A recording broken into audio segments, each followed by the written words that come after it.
নমস্কার বন্ধুরা, আমি Lima. Welcome to my channel লিমাতে এট হোম কুকিং। কেমন আছেন আপনারা? আশা করি সবাই ভালো আছেন। আজ আমি আপনাদের জন্য এনেছি ডিমের ভীষণই মজাদার একটা রেসিপি। খুবই সিম্পলভাবে তৈরি হবে, আর যে খাবে সে আঙুল চেটে পুটে খেতে বাধ্য হবে, এটা আমার গ্যারেন্টি। তাহলে চলুন রেসিপিটা চট করে দেখে নেওয়া যাক।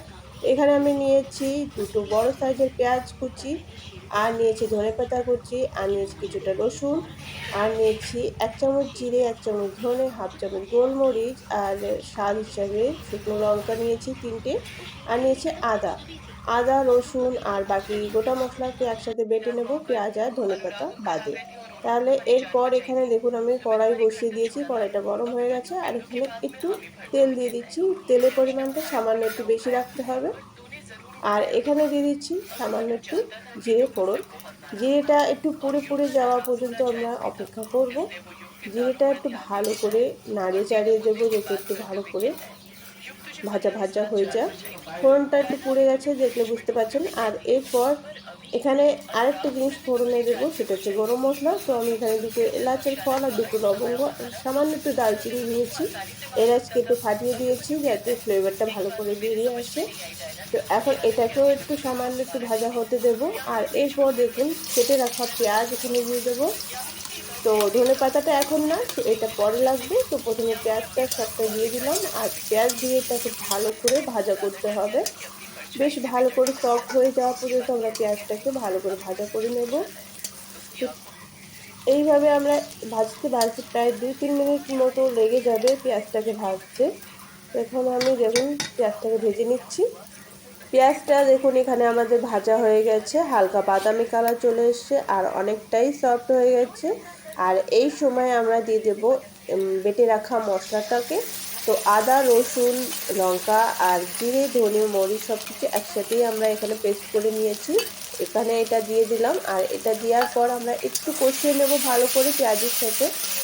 তো আমি এটা উনুনেই রান্না করছি, তো এই জন্য একটু হয়তো ধোঁয়ার প্রবলেম হচ্ছে।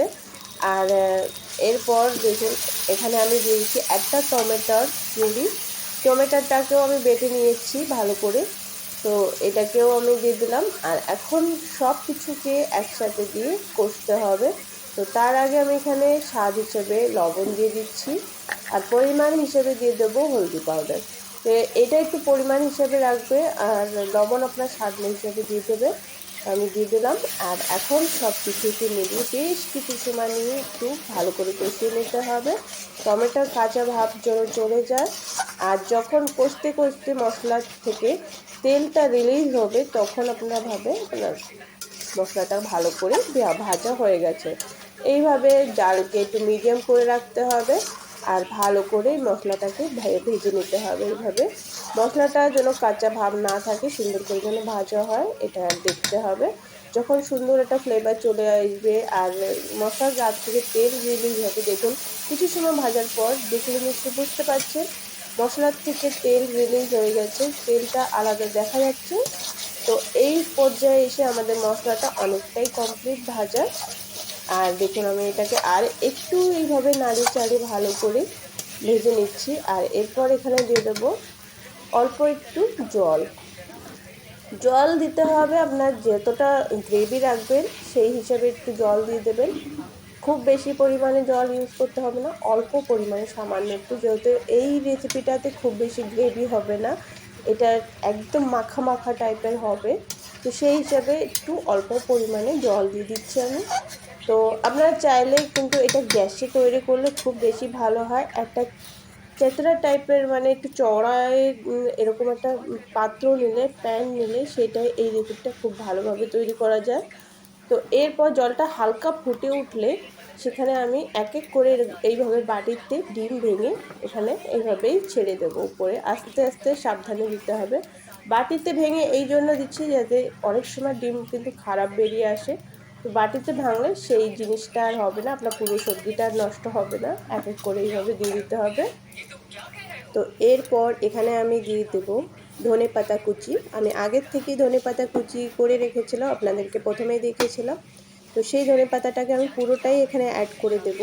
ধনেপাতা দেখে মনে হচ্ছে অনেক বেশি, কিন্তু এটা অনেক বেশি হবে না, এটা একদমই ঠিক পরিমাণে আছে। এটা যখন গ্রেভিটা ভালো করে ফুটবে, ধনেপাতা ভালো করে জাল হয়ে যাবে, এটা একদমই কমে যাবে। আর এরপর আমি 3 থেকে 4টে কাঁচা লঙ্কা এখানে উপর থেকে দিয়ে দিচ্ছি। যার প্রয়োজন হবে সে নিয়ে নেবে।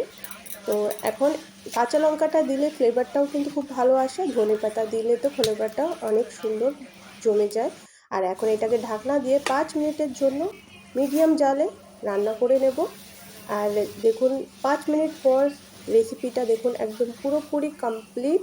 আর ডিমটা দেখুন কত সুন্দরভাবে কুক হয়েছে, একদম কোনো কাঁচা ভাব নেই, পুরোটাই একদম এইভাবেই 4টে ডিম চারদিকে খুবই সহজভাবে রান্না হয়ে গেল।